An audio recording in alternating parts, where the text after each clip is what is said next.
ওয়াক্ত নামাজ পড়তে মন চায় না, এটা মুসলমানের বাচ্চা হইতে পারে না, এটা মানুষের বাচ্চা হইতে পারে না। একটা সেজদা দিতে মন চায় না নাফরমান, তুমি মানুষের বাচ্চা কেমন? এই বলো, মানুষের বাচ্চা যদি তোমারে বলে মানুষ, জানোয়ার বলবে কাকে? তাইলে উলাইকা কাল আনআম কাকে বলবে? তাহলে কথা কর না, কারে বলবে? তোমারে জানোয়ার না বললে কারে বলবে? একটা সেজদা যার কপালে নাই, এক ওয়াক্ত নামাজ পড়তে মন চায় না, মানুষের বাচ্চা তুমি। তুমি মুসলমানের ঘরে কেমনে জন্ম নিলে? তুমি মায়ের পবিত্র দুধ 2টা বছর পান করলা বন্ধু, এভাবে মায়ের দুধের হক নষ্ট করে দিলা।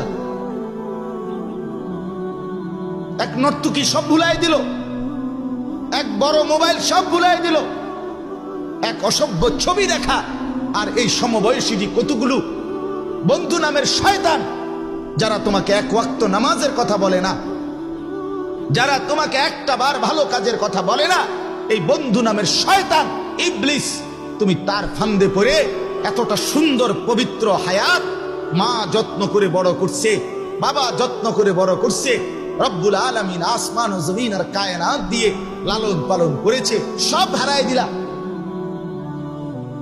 মা বাদ, বাবাও বাদ, আল্লাহ বাদ, আখিরাত বাদ, সব বাদ। তোমার এই বন্ধু সব, তোমার এই বড় মোবাইলটাই সব। ছি ছি ছি ছি ছি, মানুষ এত বেকুব হয় কেমনে ভাইয়া? বলো ছেলেরা, অনেক ছেলে খিচুড়ি খাইতে আসছো তো এশার নামাজ পড়ছো, আমি দাঁড় করাই, বেনামাজি আমি দাঁড় করাই এখন, এরপরে ওই 2 ছেলে আবার দাঁড় করাই। কি জবাব দিবা এই 2টা ছেলের কাছে? এই 2 ছেলের কাছে কি জবাব দিবা বেটা? তোমরা যারা নামাজ পড়ো নাই, তুমি ওয়াজ শুনলে কি লাভ হবে? তোমার জিন্দেগির মধ্যে যদি কোনো অনুভূতি না জাগে, তুমি মায়ের পবিত্র দুধ খাও না, তুমি মুসলমান বাবার ঘরে জন্ম নাও না, কেমনে ভুলে গেল? আপনারা আপনাদের সন্তানের ভুলে যাওয়া এই জীবন কেমনে মেনে নিলেন?